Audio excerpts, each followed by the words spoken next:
শিল্পী অক্ষয় ভাস্করের হাতে তৈরি কাঠের মূর্তি পাড়ি দিচ্ছে বিদেশে। যখন ঘরের ছেলে শিল্পকর্ম বিদেশে সমাদৃত হয় তখন গর্বে আমাদের মন ভরে ওঠে।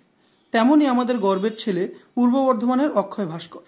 পূর্ব বর্ধমান জেলার অগ্রদ্বীপের এক ছোট্ট ঘর থেকে প্রতিনিয়ত বিদেশে পাড়ি দিচ্ছে অনন্য সব শিল্পকর্ম। শিল্পী অক্ষয় ভাস্করের হাতে তৈরি কাঠের মূর্তি শুধুমাত্র রাজ্যেই নয়, দেশের বাইরে বিপুল জনপ্রিয়তা অর্জন করেছে। অল্প বয়সী বাবার কাছ থেকে হাতে খড়ি নেওয়া অক্ষয়বাবু আজ একজন সফল শিল্পী, যার নিখুঁত কাঠের কাজ শিল্পীপ্রেমীদের মুগ্ধ করেছে প্রতিনিয়ত। অক্ষয় ভাস্করের ছেলেবেলা কেটেছে দারিদ্র্যের সঙ্গে লড়াই করে। পড়াশোনার সুযোগ খুব বেশি পাননি, তবে তার প্রতিভা এবং অধ্যাবসায় তাকে এক অন্য উচ্চতায় পৌঁছে দিয়েছে।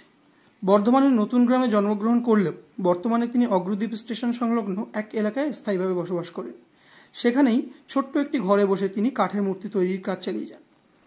তার হাতে তৈরি কাঠের দুর্গা, গণেশ, সরস্বতী ও অন্যান্য মূর্তি শিল্পগুণের কারণে ভীষণ জনপ্রিয়তা পেয়েছে। এই প্রসঙ্গে অক্ষয় ভাস্কর জানিয়েছেন, বাবার হাত ধরেই এই কাজ শিখেছি, এখন সেই নিয়েই চলছে। বহু জায়গায় আমার তৈরি জিনিস পাড়ি দিয়েছে। ছোট থেকেই অক্ষয়বাবু তার বাবার সঙ্গে দিল্লি, মুম্বাই, কলকাতা বিভিন্ন জায়গায় ঘুরে বেড়াতেন।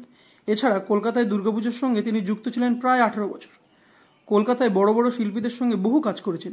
সেই সূত্রে এখন আরও জনপ্রিয় হয়ে উঠেছে তার হাতের তৈরি কাজ।